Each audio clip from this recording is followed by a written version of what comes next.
Greetings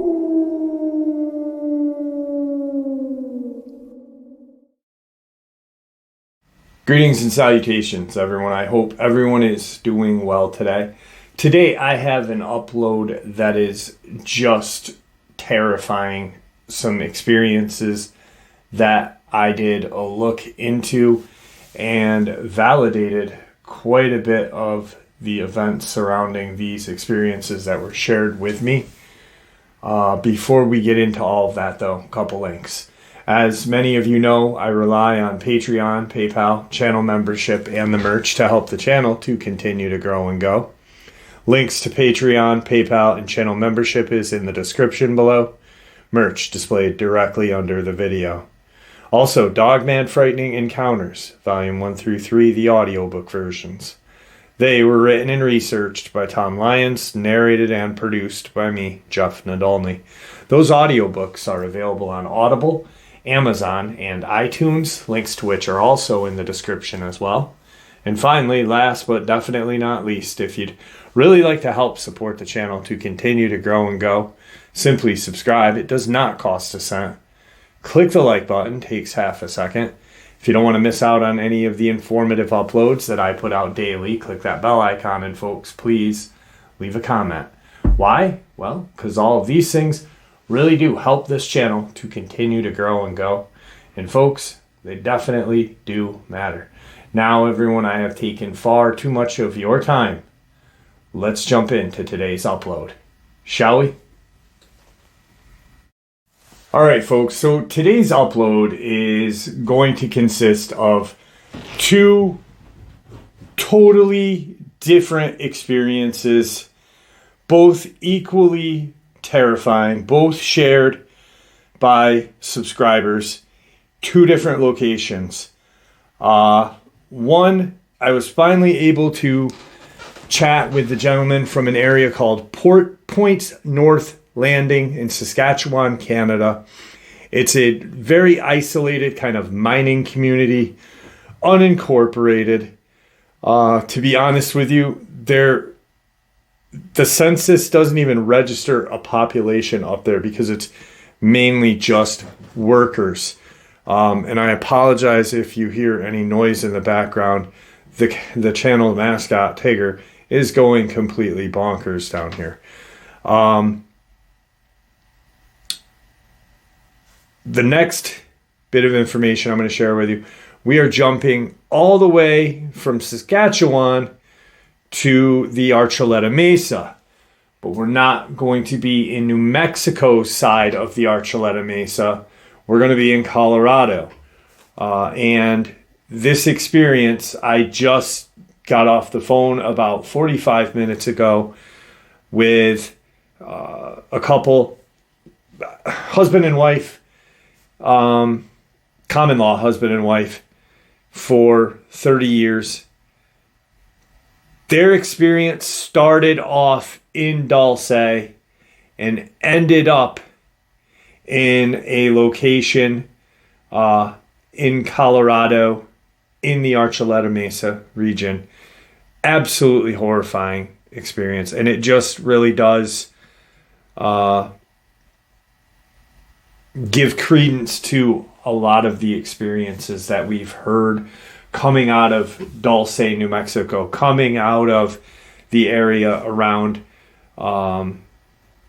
Area 51 and other kind of government secret bases. So we'll start off with the Saskatchewan experience because I've been waiting and I talked about it about a week and a half ago. The gentleman that I spoke to, he retired back in 2008. He was a geological surveyor. There's some mines up in this Point North Landing, uranium mines. And there's been some very strange attacks. The news and the government wants you to believe that they are wolf attacks. And per this gentleman, They are not wolves. He said, and he's not even sure if they are dogmen, but what he saw moved in a pack and moved away from Points North Landing Airport where they had just landed a helicopter. So let's get into that. I'm going to share with you a little bit of history on what is going on in Points North, or what was going on in Points North Landing. There hasn't been any other wolf attacks since. So, a wolf attack, this is all the way from, let me see, this article right here goes all the way back to 2005. So, he had retired in 2008. He didn't know, he knew one of these people that I'm going to mention in these couple of articles, but he didn't know the younger of the bunch, college kid who was attacked. So this is CBS News Canada. A wolf attack this weekend at Cameco's Cigar Lake Mine is once again drawing attention to a dangerous mix of wild animals, people, and garbage. A 26-year-old worker is recovering in a Saskatchewan hospital after getting mauled by a lone wolf near the mine early Monday. He was rescued by a security guard who interrupted the assault. Conservation officers are investigating, and the company is educating staff on wildlife interactions and making sure food is properly disposed of.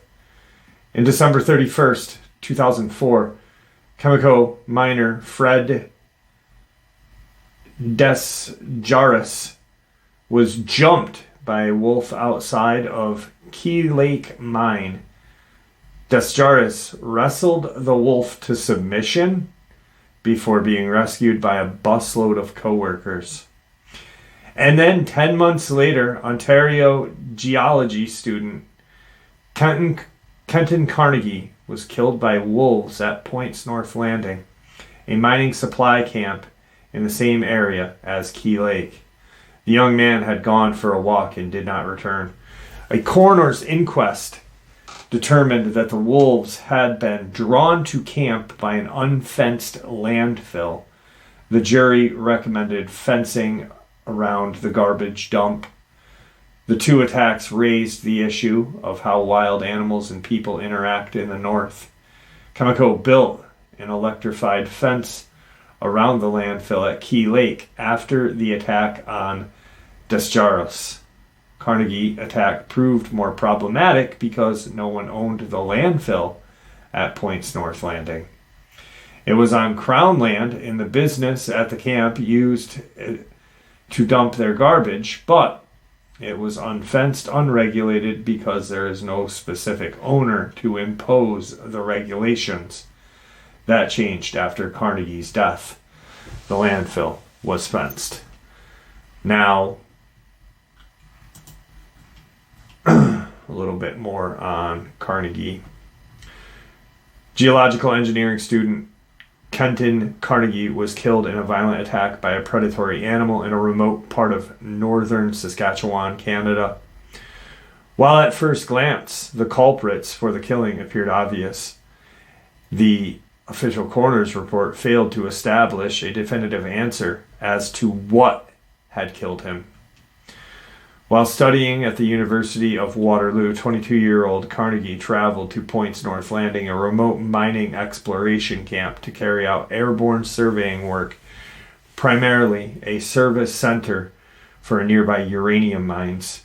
Sightings of both black bear and timber wolves around the camp had become commonplace.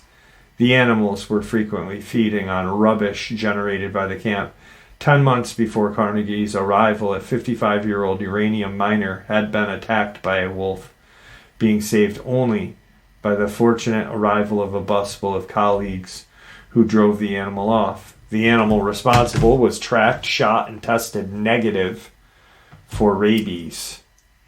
Late afternoon, November 8th, 2005, Carnegie requested permission to leave the camp alone to examine the geology of a nearby Lake Woston, despite heavy snowfall on the ground and concerns regarding his safety. He was ultimately granted permission. He set out alone at around 5:30 p.m., indicating that he would return by 7. When Carnegie failed to return as agreed, the camp owner set out to look for him, accompanied by a geophysicist and a bush pilot. After they discovered wolf tracks along the shore of the lake, they returned to camp to retrieve a rifle before resuming the search. Carnegie's body was found shortly after, surrounded by wolf prints. 2 pairs of eyes were seen reflecting torchlight from the darkness nearby. The searchers heard a pack howling in the area. An initial investigation by the province coroner established a hypothetical reconstruction of events leading to the death based on preliminary prints found in the snow. Shortly after Carnegie left camp, his tracks were picked up by a pair of wolves that began to stalk him. Trackers established that Carnegie had increased his speed, likely as a result of spotting the wolves following him. 2 more wolves closed in on the student, attacking him 5 separate times before he was dragged down and killed. Disturbed snow at the site of each attack indicated Carnegie had fought off his attackers multiple times before becoming overwhelmed. His death marked the first modern recorded case of a person being killed by wild wolves in North America. Further investigation, however, cast doubt on the accepted theory that wolves were the culprit. Despite the amount of evidence that seemed to indicate their responsibility, bringing in noted carnivore biologist Paul Pequet, the investigation established only that Carnegie had been attacked and killed by a predatory animal, either by a northern timber wolf or a black bear. However, it failed to establish the specific culprit, indicating the evidence for a wolf attack was largely circumstantial, and that some aspects of the incident more closely resembled a bear attack. Further evidence was confounded by search and recovery efforts. Investigators and subsequent researchers continue to draw a blank on what was ultimately responsible. Proponents of the black bear attack point out that the body was dragged some distance. Sorry about that. My eyes literally, I've been looking at this article. I got excited and my eyes crossed, so I apologize. Investigators and subsequent researchers continue to draw a blank on which species was ultimately responsible. Proponents of the bear attack point out that the body was dragged some distance, a behavior common in bears but not wolves. A bite mark on Carnegie's calf was described as indistinguishable from that of a black bear, although other researchers considered it reminiscent of a hamstring bite used by wolves to hobble the prey. Other naturalists argue that there's little real evidence of a bear attack, especially the incident took place in mid-November when bears would be hibernating. That's something that me and this gentleman discussed, which I will share with you when I share what he shared with me. Bears had not been seen in the vicinity of camp for over a month before the attack took place. Tracks show Carnegie had repeatedly struggled free from its attacker to continue to flee from suggested wolves rather than a bear, which would have been more likely to effectively pin him down. Naturalists employed by the Carnegie family to investigate the death reviewed over 80 accounts of wolves approaching and attacking people in America, coming to the conclusion that wolves were responsible for the attack. Carnegie's family criticized the investigation for failing to address the policy issues at the camp that had resulted in a large population of wolves. Sustained by food scavenged from rubbish, an electric fence was built around Point's North Landing primary landfill site to discourage further scavenging. On August 29th, 2016, over a decade after the attack, a 26-year-old miner worker was attacked by a wolf at Cigar Lake Mine close to Point's North Landing. He survived after a security guard was able to drive the wolf away. So, that would have been the fourth attack in and around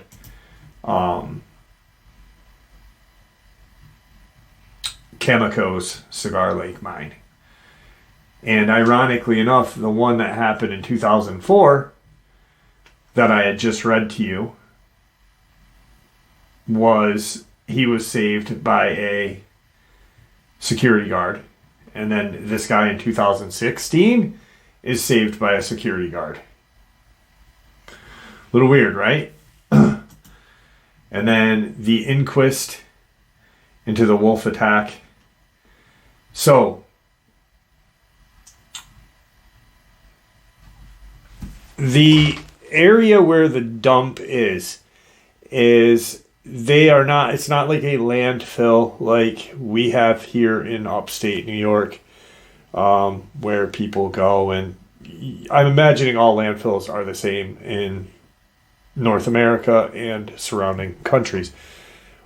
In this isolated area, there are burn pits, these large burning barrels where they burn the rubbish. They do not just dump garbage. Even the burn barrel area is secured, usually with a fence. Now, the Points North Landing one is electrified. Okay, so the gentleman that reached out to me, that retired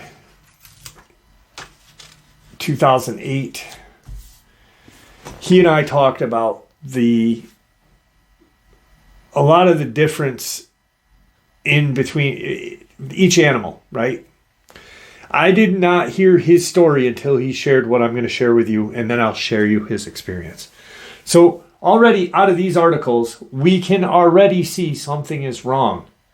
Something is wrong. There's not anything making sense in these two articles.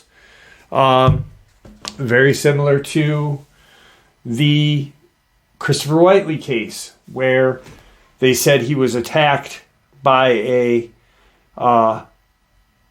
mountain lion. One law enforcement agency said no, he wasn't. Yet there was a quarter-sized hole in his chest. Mountain lions don't do stuff like that. I don't know what does. But there had been multiple attacks in 2021 where people had been found dead with quarter-sized holes in their chest. I did a whole bunch of uploads about it, and if you've been with the channel for a while, you will remember that. What he told me about the burn barrels. He said, we just don't dump garbage. One, the articles say that they are, even with the land being unrestricted and unowned, whatever, there are still agencies that have to come up and make sure that everything is on the up and up. Conservation officers. You know, the conservation officers that went to look for him or talk about these cases and hunt the wolves down. If they saw an open dump, do you think they're going to let that slide? No. So, the bear are hibernating at this point. All right. He said to me, he had worked up in this region for years. He said that in November, it is absolutely unbearable cold. You have to pretty much triple layer. You're always wearing gloves. You're always got to chill. Even when you're tripled up and, bundled up, yada, yada. Bears are hibernating at that point. Wolves are also not running around where there's a camp of human, especially that has been there for a long period of time. The wolves are more afraid of the guys that are up there because the guys will throw stuff. They will take shots at them. There are security guards that have shot at them. He said the total of time that he worked up there, he may have seen 5 wolves in the distance, never close to camp. He's seen the majority of the ones that he's seen were when he was in a helicopter. So neither one of these animals fits the script. All right. Huge bite out of his leg, indistinguishable of a black bear. I mean, that's hibernating. Because here, I want you to know exactly the temperature of November.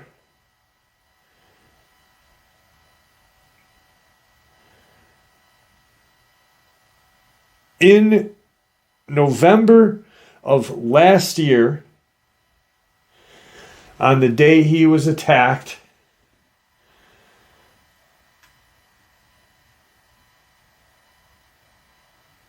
it was somewhere around 27 to 2 degrees. Granted, years go by. But that's the average temperature for that area. In November up here in upstate New York, it is chilly. Bears are hibernating in upstate. It's already 44 in upstate New York right now. It makes no sense. So, very big cover-up, Canadian government doing it. And he thinks he knows why. Because on a day, a year before he retired, after the Carnegie kid had been attacked, they had been coming out by the Cigar Lake area, and they were landing in the Points North Landing Airport. There was himself, another geologist, and the pilot. What they saw running towards Hamilton Lake looked, at first, they did think it was a pack of wolves. The Bush pilot said that is far too big to be a pack of wolves. And as they were going to land, he said, "Do you guys mind? Do you guys want to check it out?" Yeah. They went up and they flew over them. And what they could count was over 20. These things were a blondish colored hair. At first, everyone thought they were naked, like humanoid looking creatures. And then they realized that's hair. It's very blonde, almost blends into the terrain. But it was still dirty enough looking to where it didn't blend into the clean snow. Going towards this Hamilton Lake area. He said they appeared to be 6 to 7, maybe 8 feet in height. They were running at a hunched over and at points using their long arms. He said their arms were as long as their legs, but some were standing bipedal but hunched. Now, as they were running, he could see that there was a parent alpha that was in the lead, and there was a few on the sides of him, and then the rest was trailing them. They proceeded to fly over these things. These creatures stopped at one point, stood up and looked at them, and that's when he could notice that their arms were as large as their legs. So you're talking a humanoid-like creature that is capable of bipedal walking or running, but has very, very long arms to run quadruped and not be hunched over, or how a human would do it if we were to run quadruped. These things ran at like an angle. So their arms were here, their legs were here, kind of backed out like that, and running. Some would stand and run and kind of just hold their arms off of the ground. Their faces were what freaked them out the most. They did not appear to have tails. Their faces had shorter muzzles, and they did have perked ears, but not large ears like the common description of a dogman, where they're up high, elongated nose or snout. These had just a very kind of pushed in almost snout. He said he's never, in all of the years he has been reading and listening and watching any kinds of shows he can find on cryptozoology, he has never seen or heard anything that fit what he saw, what those three in that helicopter saw that day. He said the closest thing would be is if you bred a dogman with a crawler, and that's what you have, but it had hair. And it was blonde, like a blonde color to camouflage into the snow. So after they had stood up, the helicopter proceeded to go by these creatures, and he could watch them, drops down, and proceeds to run closer towards Hamilton Lake, where there is a uranium mine right there. They go over as close as they can get, and they watch them go into these mines, these shafts, and they just run in. And that's what they saw. They told a few people. Apparently after that, he, the bush pilot, and the other geological surveyor were pulled in by security. When they were pulled into security, there were 3 conservation officers taking statements, and they were told that they saw a pack of wolves. Each one, after they all talked, after they were all pulled in separately, each one made the comment, why the hell would a pack of wolves run into a uranium mine? Why would they run into these shafts? Radioactive material. Even animals are smart to stay away from that shit. Yet you're telling me a pack of wolves ran into that? I doubt that. That was the one and only time he had ever seen anything like that. He had asked those other 2 guys if they had. Both said no, we had not. Now, after they both, or the 2 guys who were with him in that helicopter, they all end up talking, and neither of them any of those guys had seen anything other than this very strange cryptid creature. They've had some pretty strange experiences up in that region. He said, during winter months when they're up there, some strange shit does go down, but nothing like what they saw that day. And he firmly believes that what attacked those guys, all those guys, were these things. Don't have a name for them. Don't even know what they are. But after he's telling me all this, I'm sitting there and I'm like, and we stop talking and let each other go. I immediately think about Steph. Steph, private contractor, protects or protected precious metal mines worldwide. They had in Canada come up against some very strange creatures one day.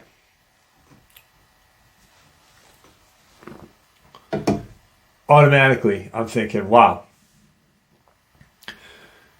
I sent him the picture that Steph drew of that creature with the weird ears, humanoid looking thing.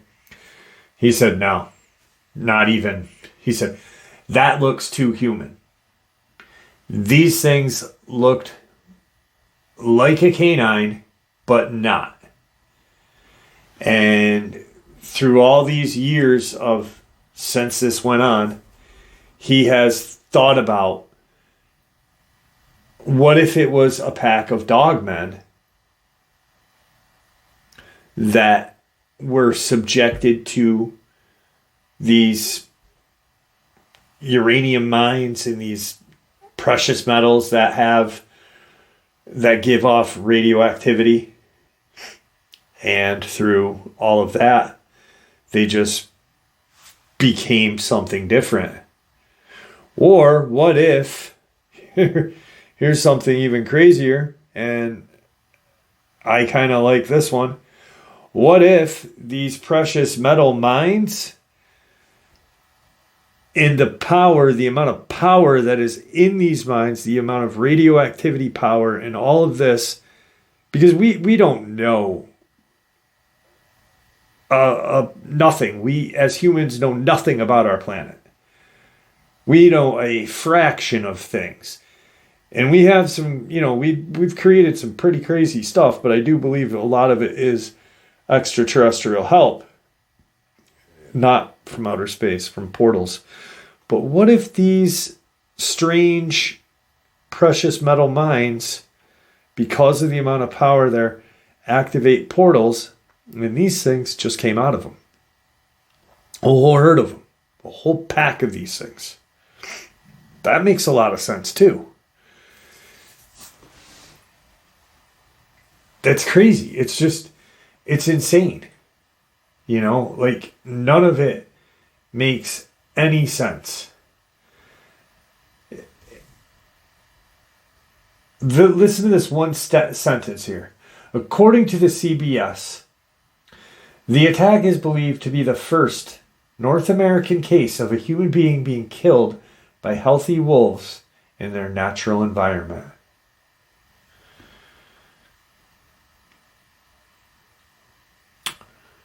Yet, 4 people were attacked. What the hell are these creatures? Where are they coming from? I saw a comment the other day, and it said, what kills Jeff's channel and kills Jeff's theories is his tying it in biblically. And if you've been with the channel long enough, you know that I didn't in the very beginning. And I stated to this guy, Demons are still demons, and angels are still angels, and creatures are still creatures. And they were here long before a Bible. They were here long before the men that wrote this Bible. But there's still good and evil. So by me tying it into the end of times doesn't hurt anything. We are at the end of times. These creatures, and it doesn't even have to go back to biblical. You don't even have to look at like the religious aspect or whatever. You could take Jesus and all of that out of the equation and look at Mayan or look at Native American, any kind of indigenous, Aboriginal. They all talk about an end of time. It's not just the Bible. We are at that beginning, and we've been at the beginning for a long time. I really believe that the war is ramping. People are like, oh, we're right there now, like we're at the end or whatever. No, we're at the beginning. Because in the time and space thing, if you think about it, a couple hundred years is real nothing to the amount of time this planet has existed. So I think that these things are going to ramp up. I don't think we're going to see the biblical war during my kids, hopefully not their kids, but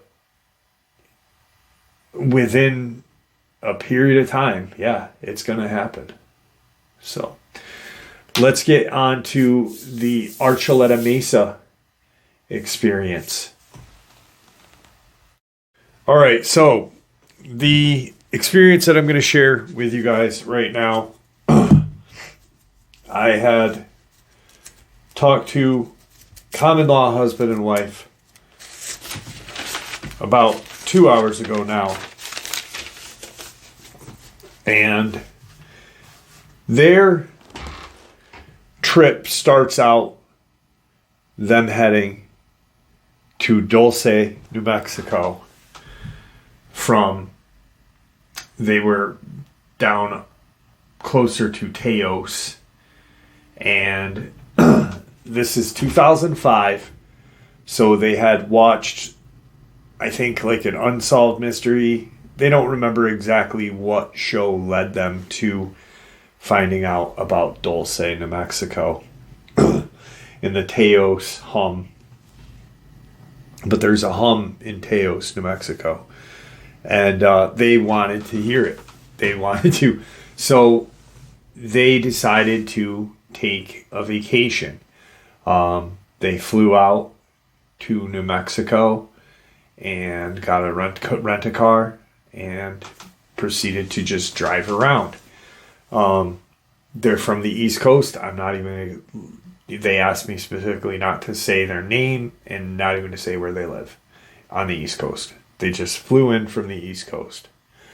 Common law, husband and wife, they don't believe in marriage because both of them come from divorced families and they've been together longer than both of their parents been, So it works apparently. Now, they go to Teos and have a beautiful experience there. They decide to drive out to Dulce.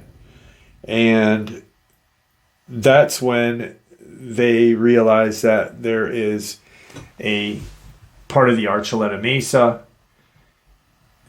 There's Archuleta Mesa in Colorado, and there's an Archuleta Mesa in New Mexico. And there's a lot of kind of mirroring names and a lot of weird things. So they go into Dulce, and of course, it's a town. There's a town there. They start talking to some people, some locals and such, and apparently they're at this little diner, and the waitress just, pretty much, I guess they had bothered a few patrons, but not purposely. And the waitress came over and said, you probably should leave people alone and just look around yourself. People who live here don't like talking about it. There is stuff that happens here, but we don't talk about it.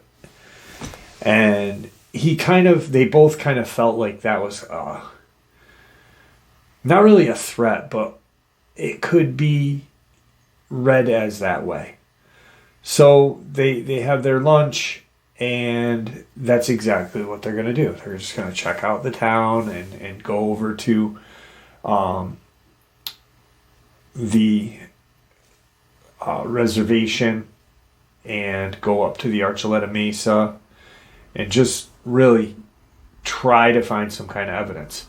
Now, this is 2005, so what we know now about all of this and all of the information that Phil Schneider, Bill Cooper released was not as readily available as it is now.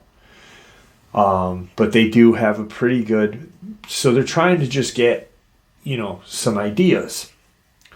Well, they find out at one point that there is a Archuleta Mesa right over the border and in Colorado. So as they leave the diner, they notice that there is a blacked out van following them, driving all around, and they get kind of buggy. Who wouldn't? I've been followed by a van and I didn't like it, and then I made them pass me and realized they had government plates on their van. So they go up to this place where they had heard. It's very isolated, very creepy looking, but it's a nice kind of hike, Mount Eolus.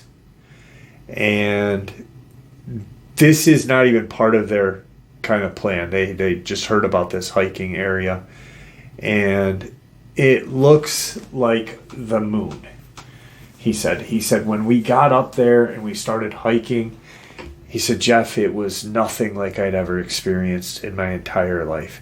He was like, there was parts of it that just, there's caves and there's rock formations, but there's no trees, there's no vegetation, there's nothing. He said, and it's just absolutely insane, but beautiful.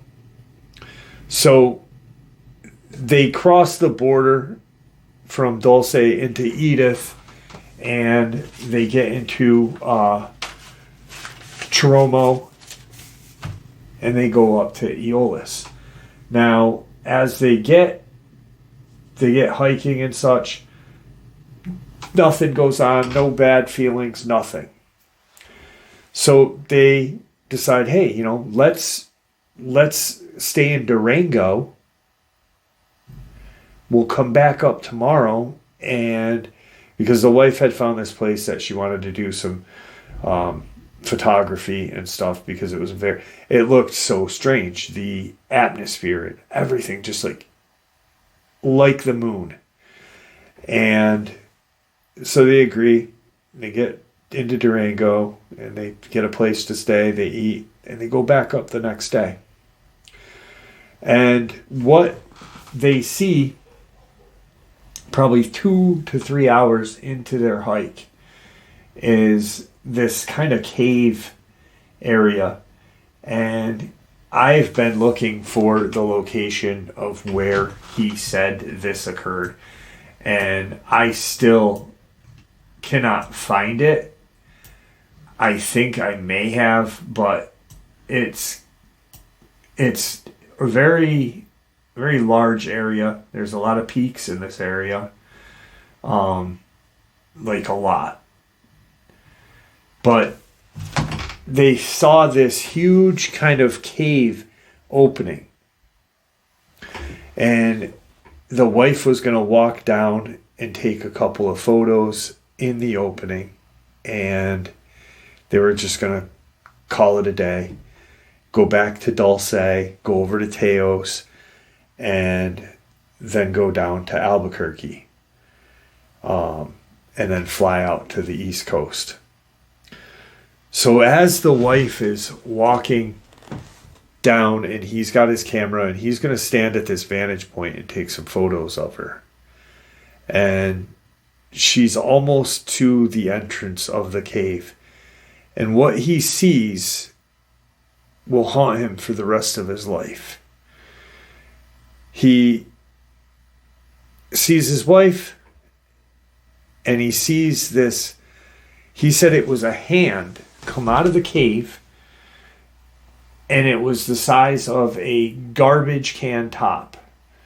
So the metal garbage cans that Oscar the Grouch lives in, or that were in parks back in the day, and they have that handle. So they're what, like that big around, something like that.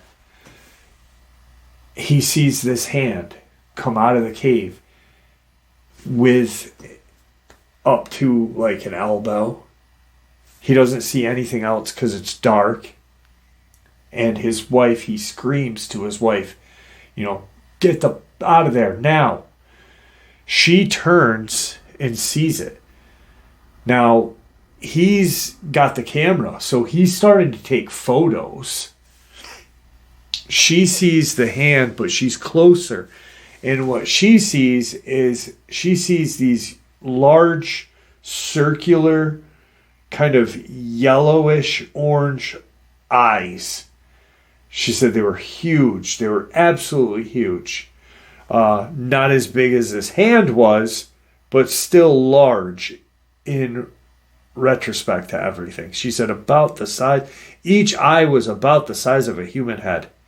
And you could see that there was a pupil because these eyes, they were glowing. This yellowish, red, orange hellfire. So she's backpedaling back like this, and she gets aside of her husband, and all of a sudden there's this kind of wave, this kind of shaking wave that they both feel. And they're now looking at this cave as this wave happens. And it's, at first they thought it was an earthquake, but there was no earthquake registered there. They later found out. But how would an earthquake mess with your vision? It just, everything just like a magnetic or an energy kind of ripple. After that ripple hits, there's nothing. There's no hand. There's no eyes. There's nothing. And he tells her, I got it on film. When we get home, he's an amateur photographer. And he says, when we get home, I can print these out. I got, he's got a photography lab, or did back then. So he was going to do his own, processing of these photos.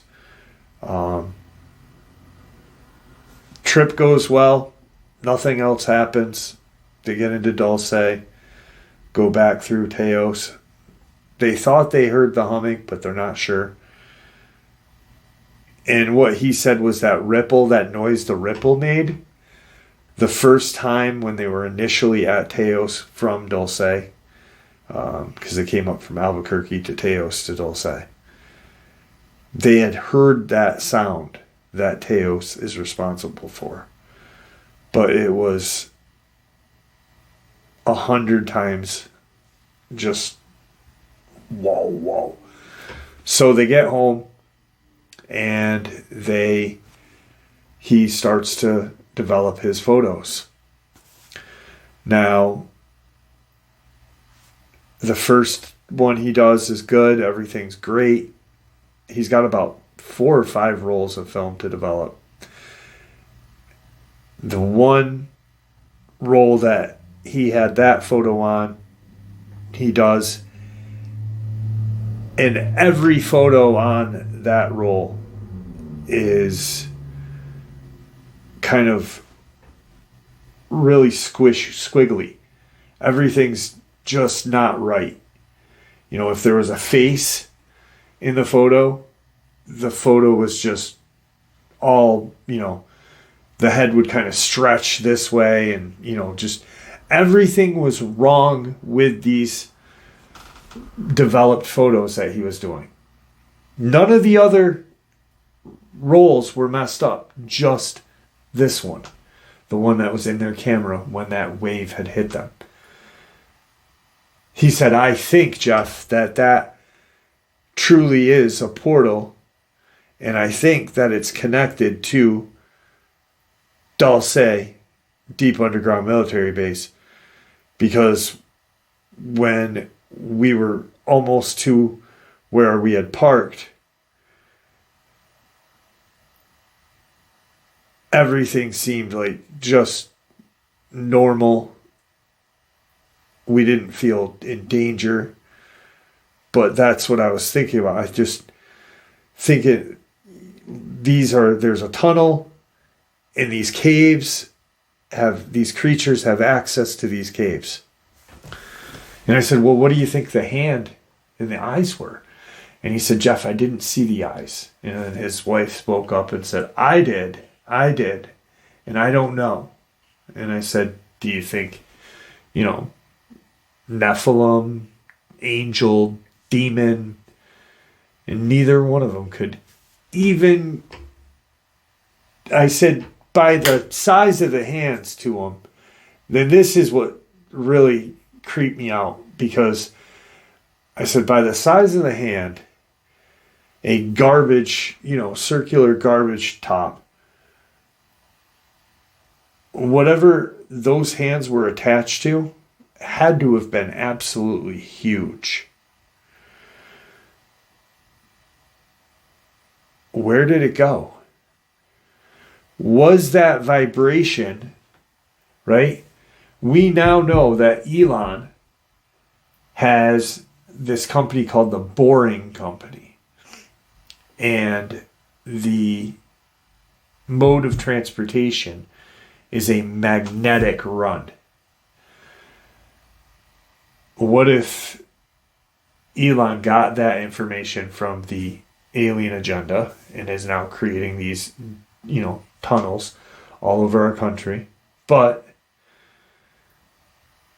that transportation has existed for hundreds of years. It just, and that was what that reverberation was. That's the word, reverberation. Maybe from this magnetic, like, tube, because when Phil Schneider talks about Dulce, when Tom Cassiello talks about Dulce, they all talk about these tubes that connect to, you know, Teos, Albuquerque, Area 51, Groom, everywhere. And maybe that would have been like the, not exhaust, but like the, whatever, you know, the waste. I mean, I don't know how magnetic propulsion works, but if there's energy, there always has to be a waste. You know, there's always something that doesn't, I don't know. Anyway, what do you guys think it was? Because I don't know. And they don't know. They didn't even want to guess. The second I was like, Nephilim, do you think, guys? No. No. And that's when I brought up the hand. Are you sure the hand was that big? And they were both adamant about that. So, anyway, with that, I'd like to thank you all for supporting the channel. It is your support, after all, that helps the channel to continue to grow and go, and what gives us all a place and a chance to share our experiences and theories judgment-free. Everyone's simply treated with the respect we all deserve. Thank you. Please stay safe, happy, healthy, and ever vigilant, keeping an eye on our children, pets, family, and friends. These creatures are real. They are out there and dangerous. Share this information with those you love and care about, and it may just help save their lives someday. Until next time, never stop asking questions, never stop searching for the truth, and God bless.